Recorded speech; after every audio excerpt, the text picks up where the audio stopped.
Si l'image de la femme a bien changé à travers le paysage audiovisuel, passant de la traditionnelle potiche, où il était rare d'entendre beaucoup plus de trois phrases provenant d'une femme à l'origine du cinéma, à avoir des vraies héroïnes développées, fortes et intéressantes dans de nombreux longs métrages aujourd'hui, un long chemin s'est fait. Lentement, certes, mais il s'est fait. Pourtant, comme dans de nombreux domaines, de nombreux progrès restent à faire. Et notamment, vous l'aurez sans doute deviné avec le sujet sur lequel vous avez cliqué, l'image de la femme avec la nourriture dans des productions de fiction. On passera sur l'unanimité de l'héroïne féminine mince avec des formes qui correspondraient à un idéal masculin d'un autre temps et qui continue dans sa surreprésentation malgré les multiples appels au changement, que ce soit dans les dessins animés, les contes, la littérature ou les films.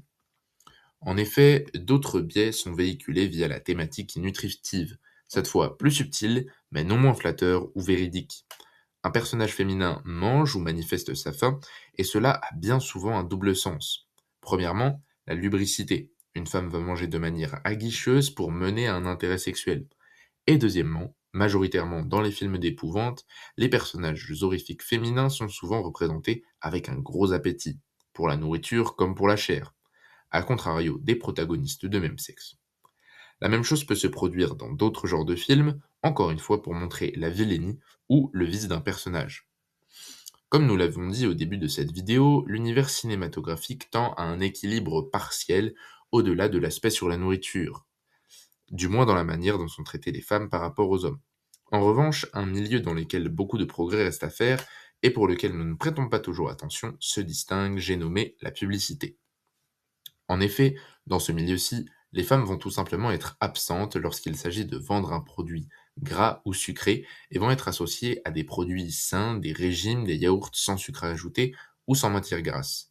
Lorsqu'une femme apparaît dans une publicité, l'objectif va être de vanter les effets du produit et non son goût ou le plaisir qu'il procure.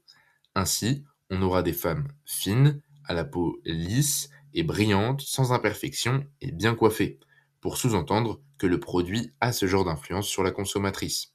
Attention, cas exceptionnel, une femme peut vendre un produit de nature calorique si la pub a un rapport au sexe. On aura ainsi la séduction d'un homme par une femme pour lui voler son gâteau ou autre produit comestible, ou alors la traditionnelle dégustation sensuelle à base de tenues légères, de langue sur les lèvres, d'interjections plus ou moins subtiles, le tout avec un regard de braise ou les yeux à demi fermés.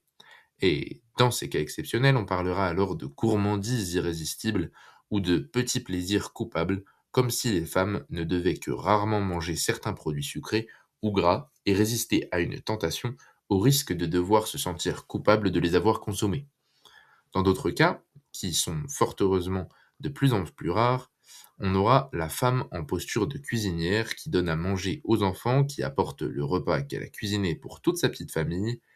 En somme, les pubs misent sur le fait que ce sont les femmes qui vont faire les courses et préparer à manger pour qu'elles s'identifient plus et ainsi achètent un produit ou un autre. Si beaucoup de publicitaires pourraient arguer qu'ils ne font que perpétuer une vision déjà bien ancrée dans certaines parties de la société, il conviendrait pour ces mêmes publicitaires de commencer à enrayer cette vision d'un autre temps en tentant, pourquoi pas, de se démarquer par des contenus plus réalistes et moins générateurs d'inégalités.